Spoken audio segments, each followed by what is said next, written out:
It is raining. It's not the most pleasant tonight, but that is what it is. It's Scotland. I love those pink cans. It's just like, that's an improvement, you know. All these weird things you can see in the chat now. Anyway, right.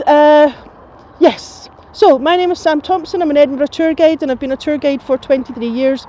I guide all over Scotland, and tonight we're in Inverness, and we're going to have a little wander around, just have a look, hear about the history, have a look at some of the places around, and see how we get on. It is raining. That's all I've got to say.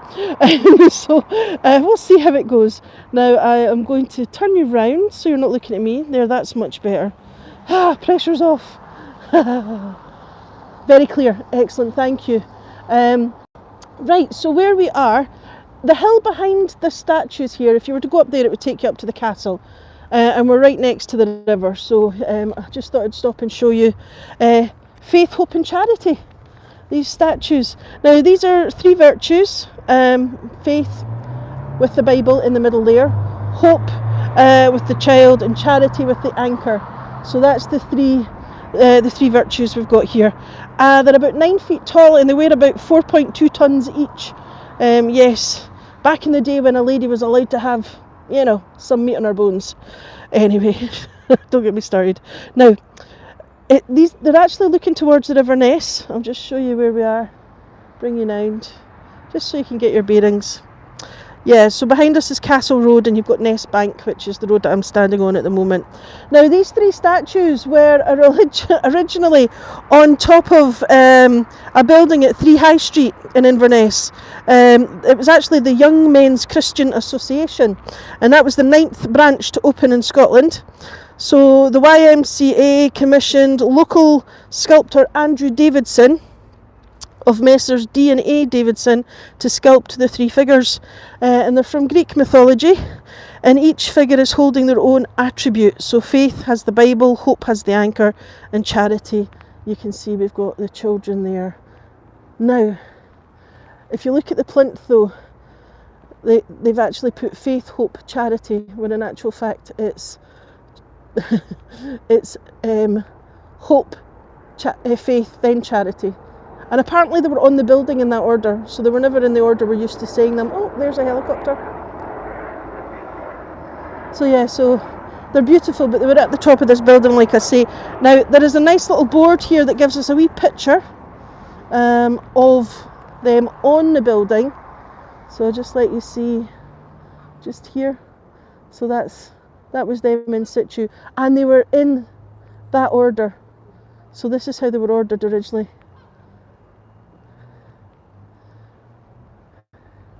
Now, the other thing that's here, which I think is lovely, or it's a nice thought behind it anyway, is you have this lovely little, this is the Ness Bank Church, and they've put in incredible edible Inverness. They've got these beds, free vegetables. I don't know if you can see it on the sign there. I can definitely see there's chives. There has been other things, but basically you're allowed to go in and you're allowed to harvest what you need. Which I think is lovely. I'm going to just take us up to the other bed. Isn't that beautiful? Those of you that can do screenshots, hopefully you can get some nice ones tonight. It stopped raining for the moment. But look up here, we've got rhubarb. So just here. So you can let yourself in and you can pick some rhubarb. Then I think we've got beetroot in the next two beds, and I'm not sure what we've got over here. That could be raspberries, I think, maybe. Is that maybe raspberries? Maybe I'll be, I'm not sure. Because those of you that know me know I'm not very good when it comes to plants. So yeah. I think that's a lovely idea, you know. It's a practical idea.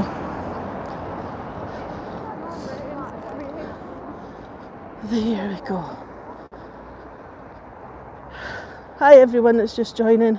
So yeah, I quite like that. I think it's a nice thing to do.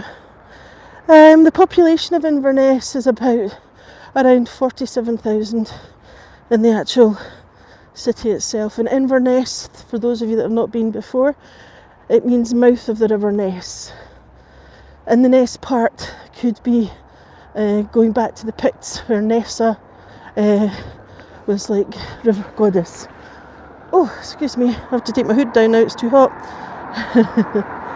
Now, Inverness itself, it was the capital of the Picts under King Brude, and he was actually visited here in the 6th century, 565, by St. Columba, and he was converted to Christianity. Just realised I was walking on the road there, I thought I'd better get back onto the pavement. Now, just up here you can see that where the castle is. I'll get onto the castle later, but so Macbeth is supposed to have murdered King Duncan here at his castle, at Old Castle Hill. Now, in the 12th century, David I made Inverness a royal borough. He also built a castle. And then in the late 12th century, King William the Lion gave Inverness 4 charters. Now, charters were documents granting townspeople certain rights. Now, in 1180, there was a wooden, a ditch and a wooden stockade surrounding Inverness.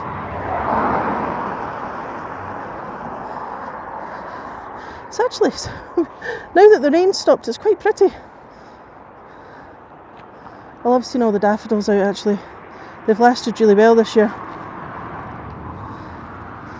Now, if all goes to plan and the signal stays with us, we'll end over at the cathedral.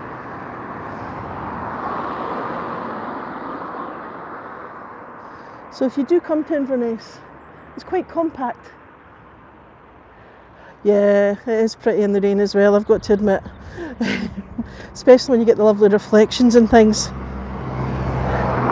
Now, medieval Inverness flourished through fishing, shipbuilding. Inverness was quite a busy little port in the Middle Ages, and the main exports were wool, fur and hides. Let me just see if I can get Gimbal to straighten up a bit. I'm not sure what she's doing. Yes. Now, by the middle of the 13th century, there was a bridge over the river. And in the 14th century, the wooden fort was destroyed by Robert the Bruce and later rebuilt in the early 15th century. Robert the Bruce tended to knock things down so they couldn't be held against him. Oh, you're going grocery shopping? Okay. Well, the good thing is you can watch it later. I've just had 2 ducks land. There you go. We're getting a bit of wildlife tonight as well. See, that's the joy about them being on YouTube now. People can rewatch it later. You don't have to, once you've missed it, you can still see it later. Now, the road's closed just ahead of us because of the ETAP bike Loch Ness cycle today. And for those that were with me yesterday briefly, my husband managed to complete the whole thing, and he wasn't last either, so he was really chuffed. He made it all the way around, so that was quite good. Now I'm just going to get us across the road while nothing's coming. Now, I'll just show you a little map around the corner here because they're doing work at the castle, and that's not why I've not gone up there. Oh, I'll tell him. So here you can see you have this sort of plan of the castle. You can see the Art Museum on Bridge Street, the townhouse, which we'll see as well, and you can see the castle. And we've just walked along the side of it there, so you can see you are here. So Castle Road, you can see the River Ness there. So at the moment they're actually they're developing it, and it's going to be a leisure and culture development, so there'll be some education, there'll also be like places for visitors to go and things like that, so I can't wait until it's open so we can have a good look around, a good nosy. So that's it, just up there. Right.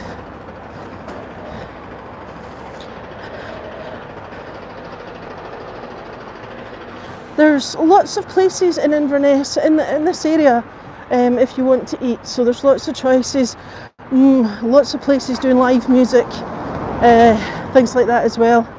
So it's quite a good base for a couple of nights to explore the Highlands in this area, if you get the chance. Now there is a pub across the road called Gillians.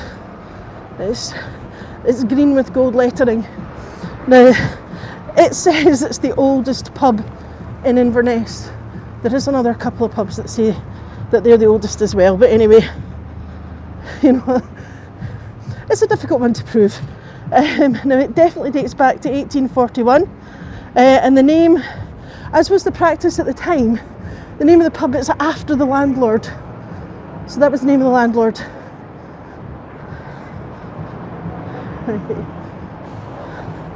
Oops, a daisy. So as you can see, it's quite busy. They've got live music and all sorts going on in there, so it's quite nice. Now, the licensee was actually a woman, and by locals it was known as Gillians, and it has 2 bars, Monty Snug and the Bridge Bar.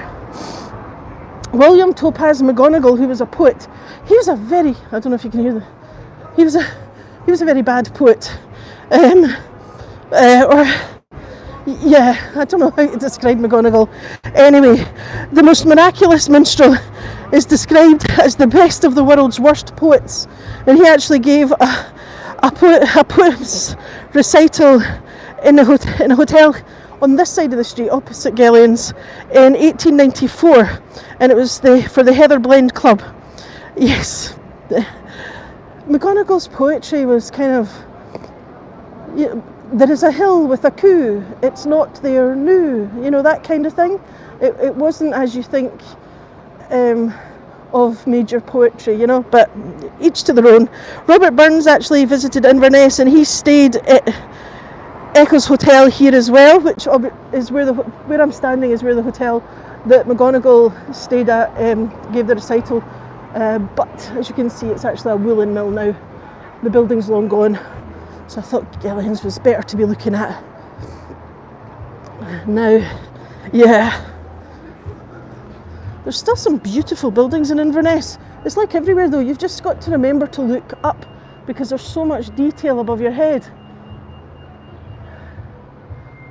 I think it'll be dark about 8ish, 8:30ish, I'm not sure. It is getting lighter, thankfully. Yeah, haven't really paid attention, to be perfectly honest, because I'm just glad it's not as dark as it used to be in the winter. So, this is the Inverness Townhouse. It's an absolutely beautiful building.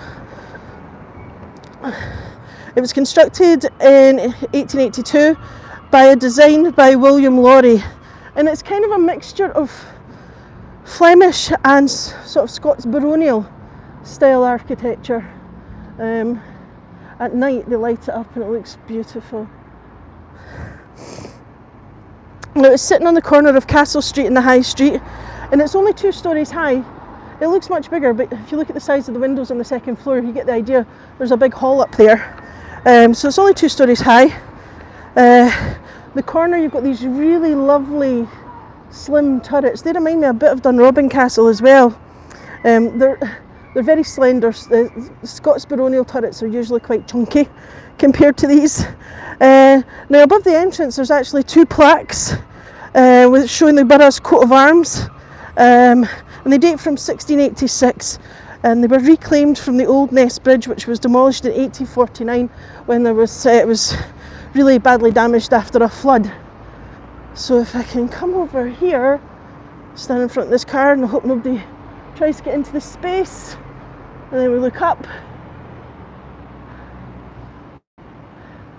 Isn't that beautiful? It's a gorgeous building, beautifully decorated inside as well. So if you happen to get the chance to go in, it's worth it. Now the grand interior was actually used for a historic meeting which was of the British Cabinet, and it was the first and only occasion that it met outside London until 2008.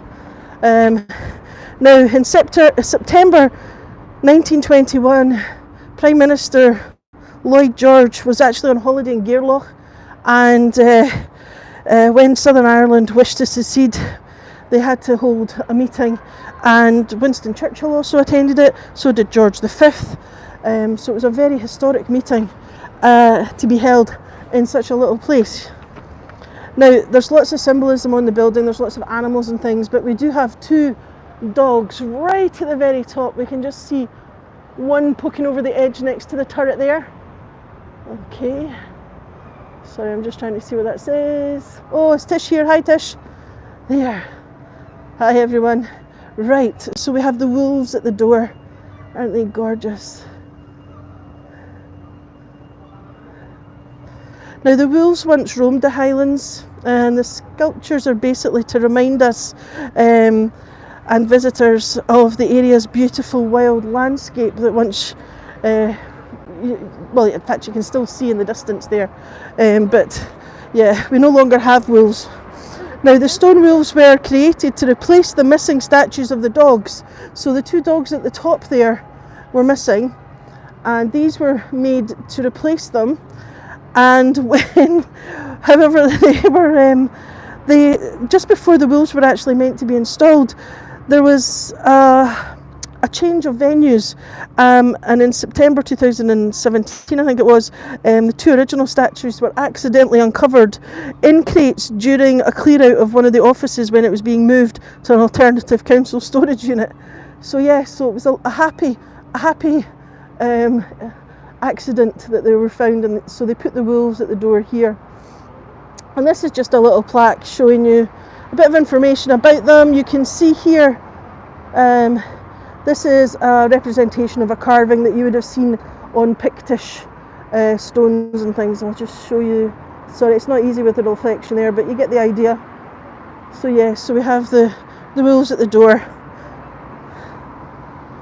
Right, let's just have a little look over here at the Market Cross. Now from here, come on, up you go, up you go. There we are, we're nearly getting all in there, just about. We can see the top and the first part of the plinth there. Right, so if you look up, there is a unicorn at the top there.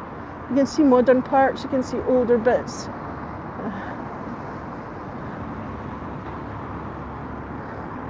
Right, so the Market Cross, this was moved here in 1768, and it originally stood in the middle of the High Street between Castle Street and East Gate.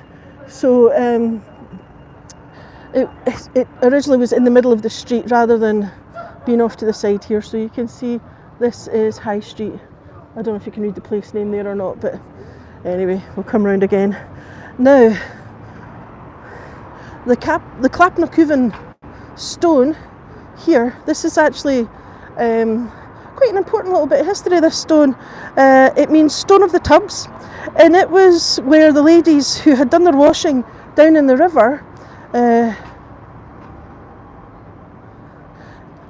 so down in the river, and then they took when they got their baskets up, they laid them down here or near here to rest on the way up the hill. Now, it was moved here to join the Market Cross in 1792 outside the townhouse. Now, as long as the stone stays in Inverness, the city will remain prosperous. We don't actually see a huge amount of the stone here because there was a trend for people who were going on voyages and things to chip bits off for luck. So yes, so it's protected now. This is all we're really seeing of it. But yeah, you can just see the name chiselled into the stone there, but it's quite difficult because it's wet. But yeah, now we are just going to head across the road. Those lights are at red, so we might be lucky. I think we will. Yep, we're going to head over. So we're just going to head into Church Street.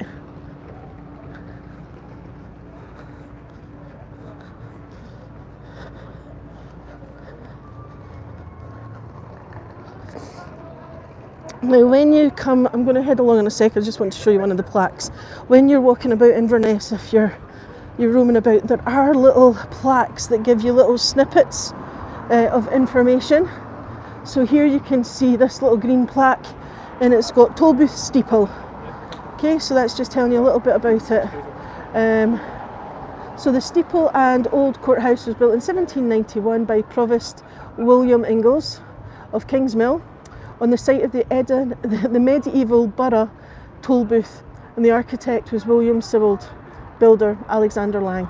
Now, a toll booth is a civic centre. Usually, you know, there'll be a courtroom, there'll be prison cells. Sometimes there will be a hall for public meetings. It depends where you are. Sometimes it has the factor's office where you would pay your taxes. So when you see the word toll booth, that's usually what it's been used for. And most bigger towns would have one. Now this is Church Street. There's lots of places to eat here, lots of choice. Some places do live music. You've got everything from restaurants to pubs and that kind of thing. So yeah, there's a few hotels that open up onto this, like the Mercure and things. But yeah, we're quite central, and even down the streets you'll find pubs on the next street over as well. So there's quite a lot to see here. There is a taxi office as well, where you can go in and if you need a taxi, but they also have an app. And if you're into apps, you can download the taxi app and then you can just book a taxi like that. So yeah. But there are some beautiful buildings, like the building across the road now that's it's White House, but it's an old Bank of Scotland, I think it was. You can see the detail up there. Or is it the Royal Bank? I can't remember, it was one of the banks anyway. So that's Union Street just there. And if you're looking for the train station, you would just go along there and follow the road round. So yeah, quite compact.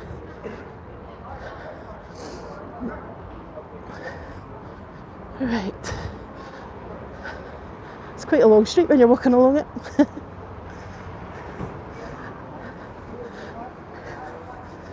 Right, so yeah, there's some interesting coffee shops as well. You've got your typical chains, but if you're going to come somewhere, try and find somewhere that does local produce. You know, use this local produce. It's much better than a chain restaurant. Although saying that, I can understand why you'd use a chain if it's quick. So here, I don't know if you can hear. Can you hear the music? I'm not sure if you can hear it. But you've got Scottish food and there's music going on just now. Yeah. And remember, when you're walking around, remember to look up, because there's so much detail above your head. And it's easy to miss it. Now, oops. I'm just going to cross over. And here is Hootenanny. Okay, Hootenanny is a brilliant venue. Usually got Scottish music going on. They have great food, ceilidhs, that kind of thing. So yeah, have a look at their website and it usually tells you what's on and when. But you can see, like in the window here, you've got the different things that are happening. So you definitely will get a chance to hear traditional music. Yeah, well, every room, the chimney pots that you're seeing, every room had a coal fire, or as many rooms as you could afford to heat had a coal fire, and that's why we've got all these chimneys. But now they're used as sort of flues for if you've got gas central heating and things like that. This is Abertarth House, and it's the oldest house in Inverness. And it's actually a really important example of 16th century domestic architecture. It's pretty much intact as you look at it here. So you've got this lovely turnpike staircase, this round tower, straight off the front door. You open the front door, you're there. Now it was built in 1593 and it is tucked away on Church Street, so people walk past it not realising it's here, which is a shame because I'll just show you how easy it is to miss. I mean, if you're looking ahead or looking across at the back aisles bar where it's got pizzas fired in wood ovens, then you know you can easily miss this piece of history. Yeah, so the house has got a projecting turnpike staircase, which is a feature you see in lots of things. It's 2.5 stories, so you can see the ground floor, the second floor, and then this little bit here. Yeah, now it was owned briefly by the Frasers of Lovett, whose clansmen fought on the Jacobite side at Culloden. The Commercial Bank of Scotland actually acquired the building and the house in the 19th century, and at that point it was split up for housing. Then the site fell into disrepair. Such a shame. A lot of these buildings fall into disrepair, and some of them just aren't able to be saved. It was then gifted to the National Trust for Scotland in 1963, and they restored it in 1965. Today it is now open for visitors. If the doors are open, you can go in. There is 2002 they opened a little cafe. Now some of the details on the fireplace, there's this lovely carved love heart, and this just shows you when it was in less well kept conditions. And then you can see the turnpike staircase just there, so that's that tower there. So yeah, it is easy to miss, but if you happen to be in Inverness and you've got some time, it is worth having a little look at. Now we do have I think it's a marriage lintel. Don't know who it's for, I keep forgetting to look it up, but you can see it says AS, there's a love heart, HP, and then we have another one of these little green plaques. So yeah, so very easy to miss. Right. Now, right, so there's another relatively old building just along the road here, and that's Dunbars Hospital, and it's one of the oldest buildings in Inverness, dating to I think it's 1688. I'm having a brain fog. Anyway, it was built and endowed as a charity hospital by the Provost Alexander Dunbar. Now, a provost is a mayor, like a mayor, but we call them the Lord Provost or the Provost. When it says hospital, when you're in the 1600s, it's not the hospital we think of today for healing, it's hospitality. So that's where that comes from, because sometimes that can be a bit confusing. But yeah, so that's quite nice. There's nothing parked in front of it just now, or nobody in front of it, so you can get quite a nice look at it.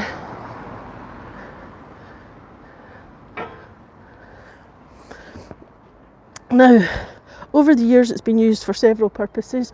It's been used for a poorhouse, a way house, as a grammar school. In the 18th century, it housed a library and was used as a store for items, sort of all sorts of things. And it also housed the gallows, yes. There was a succession of varied tenants using the building over the centuries until 1963, when the town council opened the ground floor as a daycare centre for the elderly. But there's a cafe here and things as well. I'm going to pop you across here just to let you see. We've got another one of these little green plaques, but there's also a bit of carving above the door I'd like you. So you can see it's not the easiest to read that one, but if we come here and we look up, and there you go. So you see, and there's actually a lot of detail on the windows, the top of the windows, right up there. But unfortunately, I can't zoom in to show you that. Right, there. So, now, this is where it all went horribly wrong the other day. So hopefully, you'll still be with me when we get into the Old High Kirk. I'm hoping. Fingers crossed, people. Right, I can still see there's some of you with me, so I'm all right. Now, oh, the nerves are coming in now. So this is the Old High Kirk of St Stephen's, and it's on St Michael's Mount, and it's overlooking the River Ness. So at the back it overlooks the River Ness. Right, I'm going to try and walk forward. Hopefully we'll be okay. Now, the Old High Kirk of St Stephen's is the oldest church in Inverness, and it was a place of worship since Columbus' visit in the 6th century. I'm taking it easy because all good so far. Yeah, I'm coming to the tree where it all went wrong. So yeah, just keep walking and we'll head out towards the grass, and then hopefully I can turn around and show you it from a distance. So just head over here. Oh, there's a rabbit. I don't know if you'll be able to see it. So you've got the flat gravestone and the rabbit's in between us and the one standing up. You see it? There you go, we've got wildlife twice. Right. Oh, hopefully. There. Oh, he's away. But that's fine. So here we are, you can see the river. You can see we're quite high up. Now I know it's cute.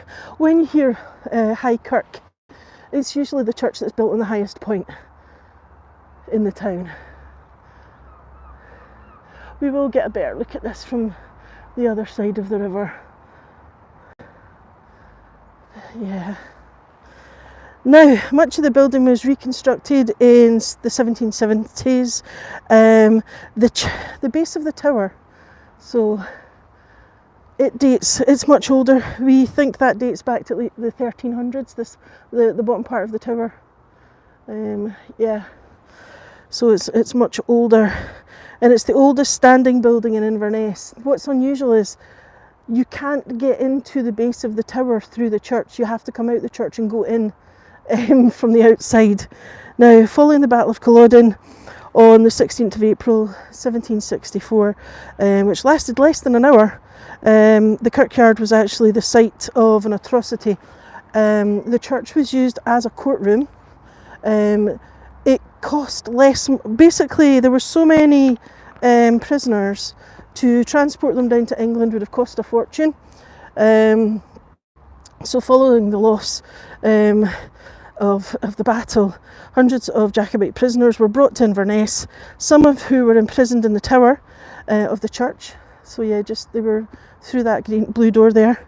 Many of them were actually ill or wounded, and the conditions were really harsh at that point. In that April, it was really bad weather. You know, if they weren't already sick, they soon weakened because of the conditions, the cold, the starvation. And like I say, rather than transport them to England, they basically were hastily tried and sentenced in the church and then executed amongst the gravestones in this graveyard here.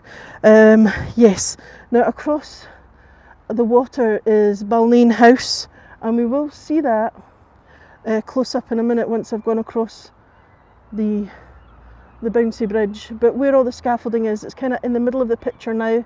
That's Baling House, and that gave the government officers who were in the hospital great views of the execution. They could actually watch the execution from there. So let me see. Now, I usually don't do this, show you where they took place, the executions took place, because I normally do it on the darker part. But since we lost it the other day, yeah, I'll just head over and right. Okay, so you see this little stone here, okay? Right, now as we come along, this stone that's got its back to us is a modern stone. Well, not a modern, but you know what I mean, younger.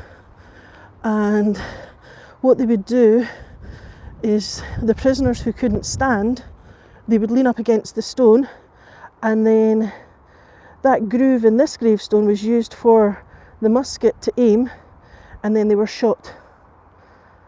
So if you imagine the gravestone's not there, They would be straight in line there. Absolutely horrific.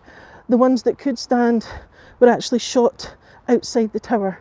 So they were brought out of the blue door, stood against the wall and shot. And there's actually 2 musket ball holes in the wall from the executions, which is absolutely horrific. But anyway, so yeah, we'll just head back out of here. Now, it was up for sale. I don't know if it's still up for sale, but it was something like 150,000 offers over. And the Church of Scotland had it up for sale. But yeah, so we'll have to wait and see what happens there. Oh, hope that wind's not too noisy on the mic. Right, let's head down the stairs. The things people do to each other, it just amazes me. Right, I think you're all still there, so I'm happy. You can't hear the wind. Excellent, thank you. It's always a worry, you know. Now, this is Leakys Bookshop. The bookshop was founded in 1979. Oops, I better face forward whilst I'm walking. Right, come in here, so if I let you see side on, you might get a better view without the reflection. So yeah, so it was opened in 1979 in Grant's Close. That's where it was trading. And then as the bookshop grew, they actually moved it to the abandoned Gaelic church, which is what we're looking at, or what we've just been looking at. Now, this church was built in 1792, then reconstructed by the architect James Smith in 1822, and it served as Greyfriars Free Church. Now, again, there has been a green sign, but it's sadly it's worn away. So when you go inside this bookshop, it is, as soon as you walk in, you know you're in a church, just the layout of it, and you can get upstairs, and any kind of second-hand book you are looking for, there's a good chance you'll probably find it in there. Yeah, so Inverness, I think it became a city in 2000. The main hospital for Inverness is Raigmore Hospital, and that's the main hospital. It's a teaching hospital too, I think, for Aberdeen and Stirling University.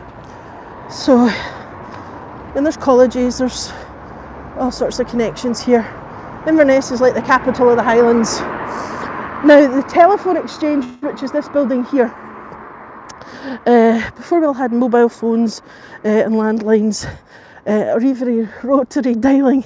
Yeah, there's been a lot of advancements over the years. I still remember the old Bakelite telephone that was in an old auntie's house, and you used to have to use your finger and do the dial, and it had a little tray that pulled out, and that little tray had all the numbers of the people that you might want to phone. Yeah, now they wouldn't know what to do with it, you know. Anyway, so yeah, so as more and more people got telephones, the exchanges got bigger. So yeah, in the 20th century, manual telephone exchanges were instrumental in creating jobs for women. So there you can see the sign, and you've got George Rex 6, 1949, telephone exchange. Yeah, it created jobs for women, and it also formed like a social, the social communities around the exchange. So yeah, telephone exchanges were quite important. I still remember when I was about 10 or 11. Yeah, when I used to, because back in the day you basically had a key hanging around your neck and got sent home after school, and I had to phone my mum to tell her when I got home, and we kept getting cross lines, and I'd end up speaking to somebody in a garage in Leith Walk when I was trying to speak to my mother in Morningside. It was very odd, but anyway, yeah, so here we are. This is oh, the gate's pushed over. This is Blackfriars. Now you see the bridge here before we get onto the cemetery. So you've got the telephone exchange here, and you have this bridge that links to the other part of what was the telephone exchange. So in the 20th century, you know, things move on. 1970s, by that point, they needed to extend because everybody was getting phones. Back in the day, you're lucky if one person in the street had a phone. So yeah, every house is getting a phone at this point. So the exchanges grew. But how do you link the two when you've got this burial ground in the middle? So they built this bridge on first floor level so it wouldn't disturb any of the people resting in the burial ground here.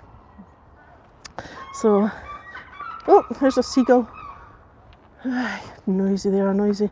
So the Blackfriars, they were founded in 1233 by Alexander II, and they were dissolved, I think it was about 1556. Anyway, now according to legend, the Dominicans gave their records and their valuables to Alexander Cuthbert, who was the provost of Inverness, intending to return to collect them when it was safe to do so, but it never happened. Now this house was dedicated to St Bartholomew, and all that remains of the Blackfriars Monastery is this octagonal column. It's ashlar sandstone.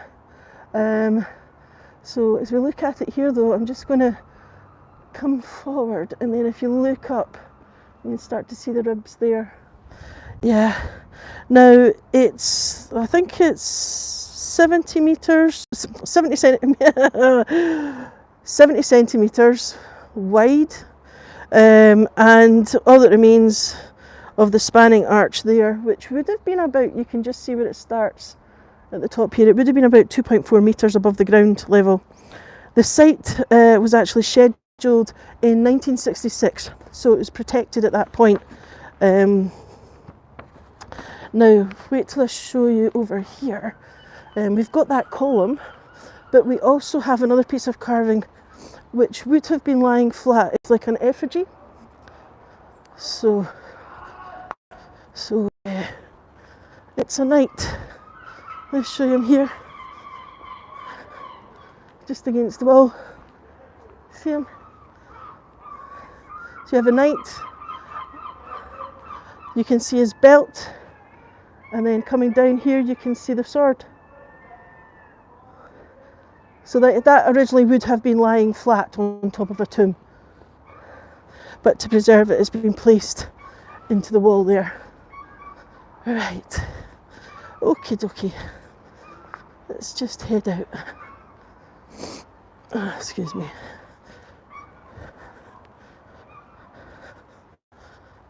Yeah, the hotels by the River Ness have warnings on their websites about the noise the seagulls make. They can be very, very loud.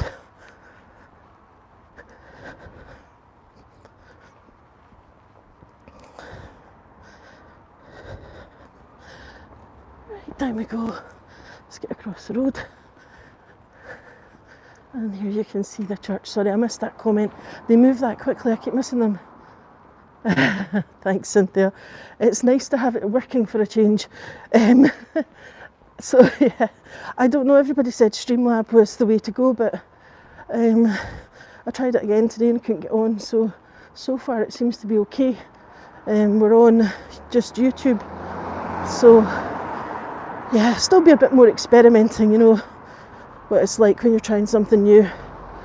But yeah, I'm quite enjoying it now that I'm getting the hang of YouTube, although I've still got lots to learn. I'm just crossing the road.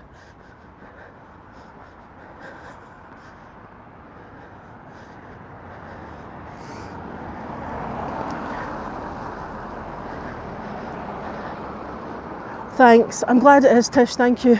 It's always a relief when I see names I recognise because, yeah, it's nerve-wracking, especially if it's people that I've not joined before and know that you're new to something. Right, let's get across here. But there we are, so there's the the bouncy bridge. Now, I hate this bridge with a passion.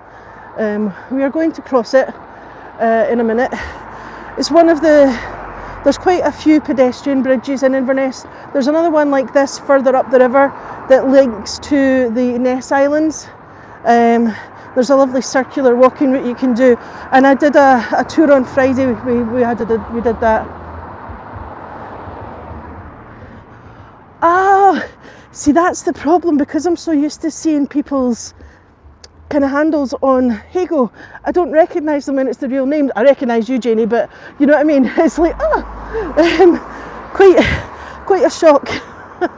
But anyway, so the River Ness flows from the northern end of Loch Ness through Loch Dochford, and it has a fallen height of about, I think it's 16 metres, which is about 50 feet? Probably got that wrong. I'm not very good at metres. I shouldn't try. Oh, yes, the only one on the bridge. Sorry. So this bridge was made in, it's a suspension bridge. I'm going to stand still for a second. It was built in 1801. No, 1881. 1801. Honestly, I can't get the guides these days. So there you can see, that's the Foundry there, the Rose Street Foundry, and it cost £1,400. And funnily enough, it's nicknamed the Bouncy Bridge. Yes, because it bounces. It's actually, this bridge is quite close to the original site of the first timber bridge, which was washed away in 1620. Well, that's it. The guides, when you're trying to find them, and the names have changed, or they're using their company name. So my YouTube channel is Edinburgh Tour Guides, and of course it doesn't say Sam, so nobody realises it's me. And when I go into a chat on another guide's YouTube just to say hello and stuff to the guide, and you know, it just looks like I'm this big company come along and barging in, and it feels really bad. Oh, I've got my eyes closed. This bridge, now the Rose Street Foundry was at 18 to 21 Rose Street, and the building itself is category A listed, and it was designed by Alexander Ross, I think it was, and Martin Macbeth, and it's got the most amazing mosaics on it. One day I'll take you and let you see them. So it's got mosaics of the men working in the foundry, and it operated until 1988, and it was the longest. I think it was the last of the local foundries. Luckily there's no kids about. You see, what happens is, oh, don't worry, we're coming back again. Oh, the horror. That was me. I caught my cable. Yes.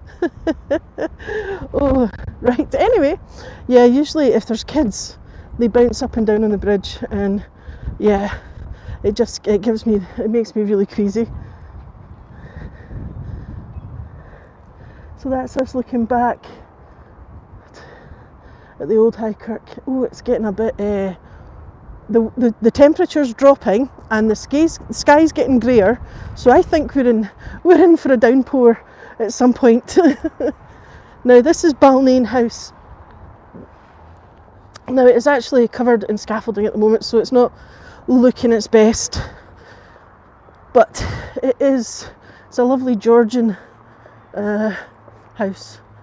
So it's the National Trust look after it now, but yeah, so the house was built in the Georgian style by a merchant in 1726, and the first documented use of the townhouse was for the Duffs of Drumure, but it was mainly, it's had many owners over the years and many uses. It became a hospital after the Battle of Culloden, like I said, 1746, where it treated the government officers and things, troops.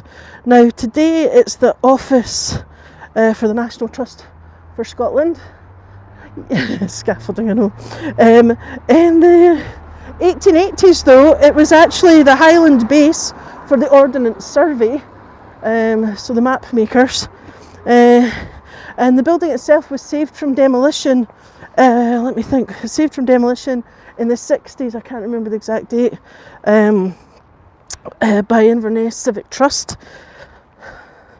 Actually, I think I'll go back onto the other side of the road. Yeah, so it was saved by the Civic Trust, and then, yeah, in 1993 it opened as the public or open to the public rather, as the Music Heritage Centre until 2000 when that closed down. So it's had a lot of different purposes over the years. Right, hold on a second. There we are, that's better. See, because I tweaked the cable, gimbal's now, you know, making me pay for my terrible mistake. Right.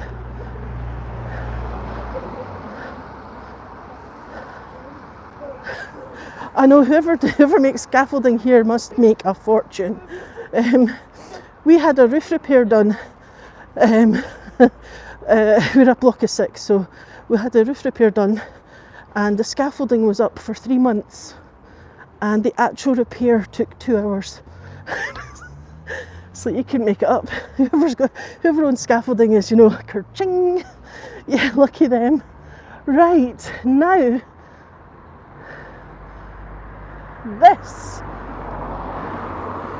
this is St Mary's Roman Catholic Church. Now, the present St Mary's, Our Lady of Annunciation, was the first Catholic church to be built in Inverness since the Religious Reformation. So a lot of people ask to, you know, if they're Catholic, they want to go to Mass in an old Catholic church, and the chances are the oldest you're going to find is sort of 1800s onwards, because the old Catholic churches have been turned into Presbyterian churches. So yeah, anyway, so it was the first Catholic church built here, and that was following the Catholic Emancipation Act of 1829. Now, St Mary's opened on the 2nd of April 1837. The architect was William Robertson of Edinburgh. No, it wasn't Edinburgh, was it? Oh, I don't know. Anyway, and it's a lovely sort of Gothic revival. It does televise. I think it streams its 11:30 Mass. Don't quote me on that, but into the website, if you're interested, then you'll be able to see it there. Yeah. Right, so we'll have the river here. We're just following it along, heading upstream. Now, for nature lovers, there should be a buy me a coffee in the text, but if you go in, sorry, somebody just said about the link there, it should have it. If it doesn't, I'll need to fix it. But there should be a buy me a coffee, and there should be a PayPal, because I know some people can't use buy me a coffee. So yeah, so it's there. But if you go onto my channel, and where the banner is at the top, there's little links there you can click. One's PayPal, one's buy me a coffee. But yeah, isn't that gorgeous? Even in the grey it looks lovely, doesn't it? So it's about 6 miles it flows here, and then you've got the Ness Islands are upstream from here, and we've got birds. Oops, I'm not going to get up that side of that bus. I'll have to go onto the road, sorry. You don't expect a great big bus to be in your way when you're walking along here. Anyway, right, where was I? Yeah, people fish for salmon and trout in here. You have to get a permit, and in between these two bridges sometimes you'll see the occasional seal that just pops along for a nosy. A couple of years back some did make it into Loch Ness, and that caused a bit of a stir, people thinking they'd spotted Nessie, but no, it was just two frolicking seals. Now we're just going to try and work out how to get across the road, because it's still blocked there. I would have thought they'd have taken that away by now. So this was all the orange barriers you're seeing, that was because of the ETAP Loch Ness earlier. Well, there's a little break there, I can get through onto the other side, that's fine.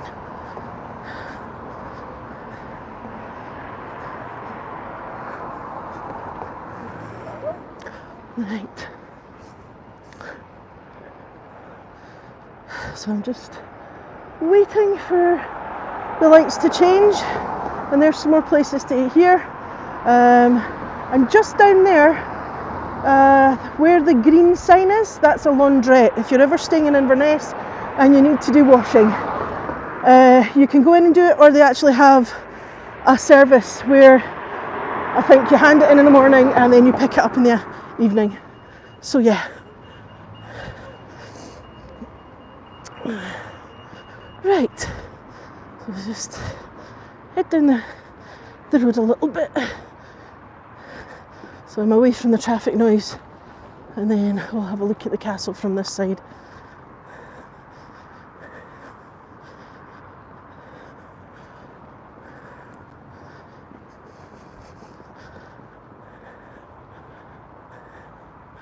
Right, so you can see there's lots of scaffolding up, but they have taken quite a bit of it down if you were here with me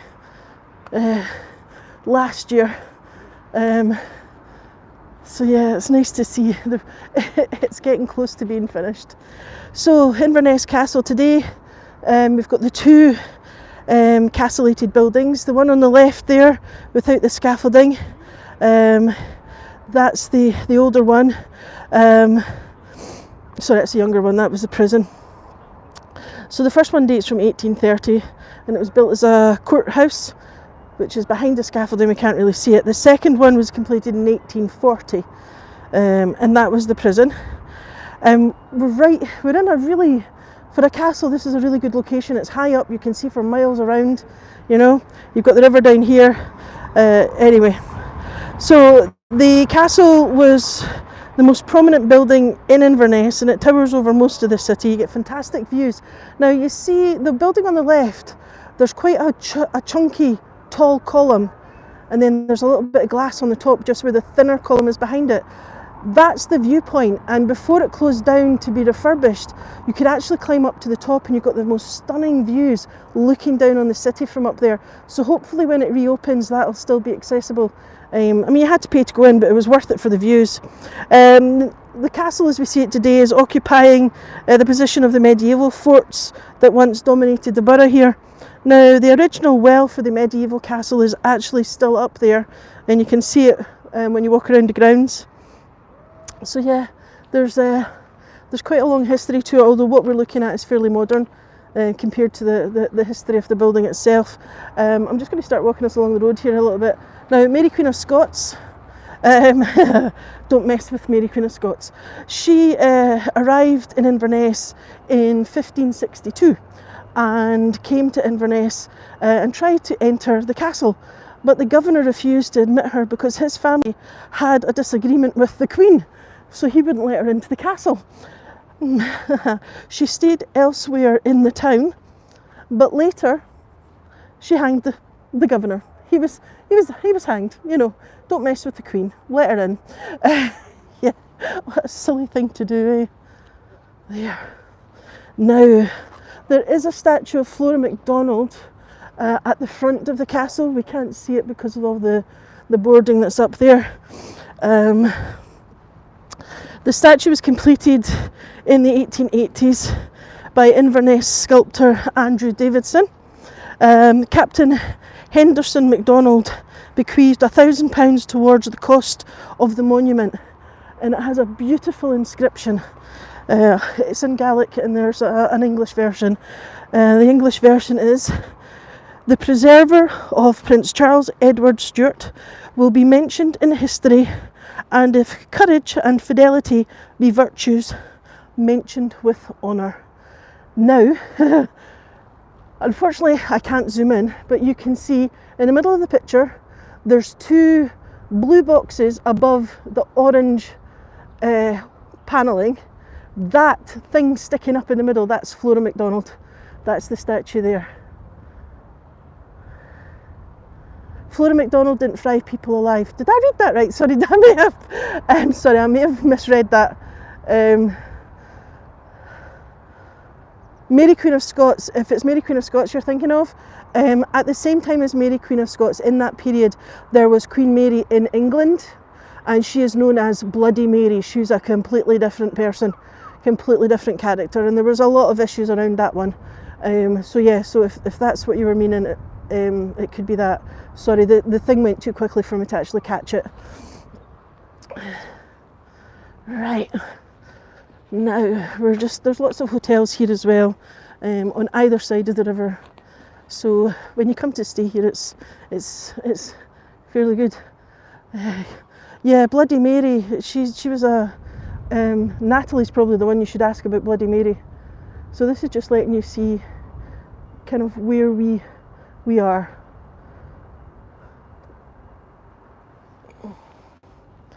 And we started on the other side where that church is. But we're just going to head round the corner here to Inverness Cathedral. Now, the cathedral looks new compared to St Giles in Edinburgh, but that's because it was built in the 19th century. The Scottish Episcopalian Church dates back to Roman occupation in Britain. Now, the few remaining Scottish cathedrals which escaped destruction are now used by the Presbyterian Church. For example, Dornoch Cathedral is Presbyterian, as is Dunblane Cathedral. Now, the Scottish Episcopal Church lost its legal recognition for supporting the Jacobites. So it's just coming into view around the corner here. So yes, a lot of the Episcopalians were Jacobite supporters. So that was in the 1700s. Now, in the 18th century, penal restrictions were imposed on its clergy and its worship by the government, who feared the adherence to the Jacobite succession. So they were, basically crushed to make sure that there was no Jacobite support. Look how dark that sky's getting. Beautiful. Now, the persecution had ended by the 19th century, but what was left was an impoverished church with few members and none of its ancient buildings. Inverness Cathedral was built as a result of its second spring in the Scottish Church in the 19th century. This was the time of the revival of Victorian Gothic. So that's kind of what we're looking at here. This is Victorian Gothic revival architecture. It's a beautiful building. So yeah, it is definitely a solid Victorian character, but there's an amount of sort of lightness to it. It's not really heavy. Anyway, the cathedral it's an impressive example of the style of architecture that stands on the west bank of the River Ness, almost opposite the castle. So there's the cathedral. I'll just turn round. In the distance, that's the other suspension bridge, and then as we come round, there's the river, and then just up on the hill you have the castle. So Inverness is a really great place to walk around. There's everything's, if you're okay with walking and you're all right with little inclines, you'll be absolutely fine in Inverness. In fact, from here we can see Flora MacDonald's statue. That's quite nice. Now, it was Bishop Eden in 1853 that proposed that there be a cathedral in the Highlands in Inverness. So he went with the idea of the cathedral to be placed here. Now, Dr. Eden was elected Bishop of Murray and Ross in 1851, and the cathedral was added to in 1864, I think. It was added to his jurisdiction in 1864. During the 35 years that he was bishop, there was a huge upsurge in the church's membership, and so the congregation was well re-established. Right, I'm just going to see if I can get a little bit closer and let you see. We have the little rose garden in the shape of a cross here. Isn't that beautiful? And I'll see if I can get over to the front door for some detail. The signal seems to be all right at the moment. Now the foundation stone was actually laid by the Archbishop of Canterbury, and and the cathedral was opened for service in 1869. The architect Alexander Ross, he practiced in Inverness for over 70 years. He was an amazing man. He was Lord Provost of Inverness for about 6 years, and he was also the architect for several churches and secular buildings, including Skibo Castle. Now, the cathedral was listed in 1971 for architectural interest. So it's a beautiful building. I'll let you have a quick look at the front. Now, oops, there we are. Hopefully the signal's okay, you're still seeing it. So I'll just kind of straighten up. But it's just, if the doors of the church are open, usually you can go in and have a look around. It's a working church, obviously. There we go. Hi, I'm trying. My fingers are cold, so they're not working on the button. I hope you enjoyed that. It definitely went better than yesterday's attempt, the darker side. So if you're new to me and you've just stumbled upon this, please like and subscribe, and if you can make a comment, that also helps with the algorithms. But yeah, any questions? Right, I think I've put you all to sleep, but that's fine. I will keep a lookout on the channel because I will be putting more tours up. Okay.